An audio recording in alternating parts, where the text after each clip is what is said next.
and Fox News liberal commentator Alan Colmes.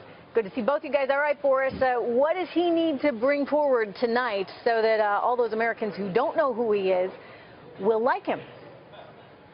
Talk about his story. Talk about bringing jobs to Indiana. Talk about moving unemployment from over 8% to under 5% in just 3 years.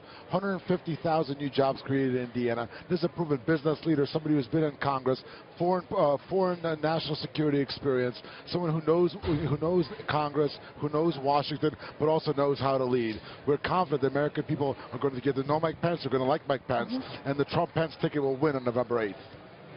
You know, I got to say, I think he's pretty likable, Alan. You got to give that to him. He cuts a nice figure. He's got a likable way about him, and he might help diffuse some of the rougher edges around Donald Trump. That's a lot of diffusing that has to go on. Well, for you especially. He is a likable guy. He's a true blue conservative.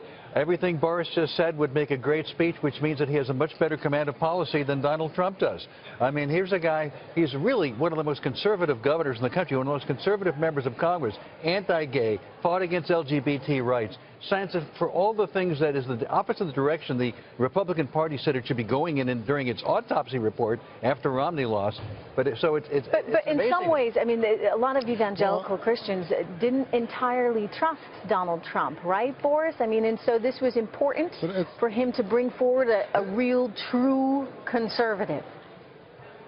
Well, Trish, Trump did do very well with evangelicals. He won in the southern states, but it's all about uniting the party, right? So Mike Pence is somebody who's very well known among conservatives, and his favorability ratings are extremely high among Republicans, as well as independents. I mean, remember, Indiana is a state that swings, so Indiana will be important to win for us. We're confident that Mike Pence will not just help us in Indiana, he'll help in Ohio, Michigan, Pennsylvania. Pennsylvania, states that Republicans have not won since '88, but somebody like Mike Pence, again, a true leader. I mean, think about some of these swing states, right?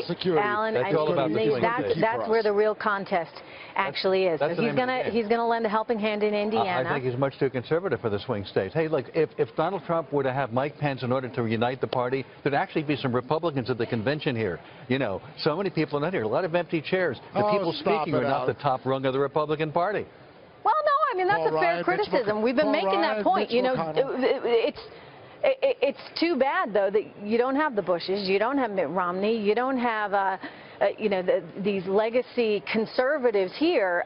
It's a fair point, but maybe, just maybe, this shows you how much the party fundamentally is changing. And I would wager, Alan, that some of those Democrats working in union jobs or working as coal miners are looking at the situation and saying, I think Donald Trump is better for my economic he'll get some Democratic votes, but not enough, because he's going to lose a lot of Republican votes. No, he's not. Go ahead, Boris. The polling already shows he's over 80. The polling already shows he's over 80% of Republicans right now, and growing. 14 million Republicans came out for Donald Trump in the GOP primary, more than ever in the history of the GOP, more than Reagan, more than Eisenhower. And Donald Trump is also polling in independents and blue dog Democrats. Among Bernie Sanders supporters, those are all talking points about polls. Hillary Clinton. 25% are going to be voting for Donald Trump. All right, I'm out of time, guys. It's going to continue to rage on. Thank you. Good to see you. Boris and Alan, we're going to be right back with more.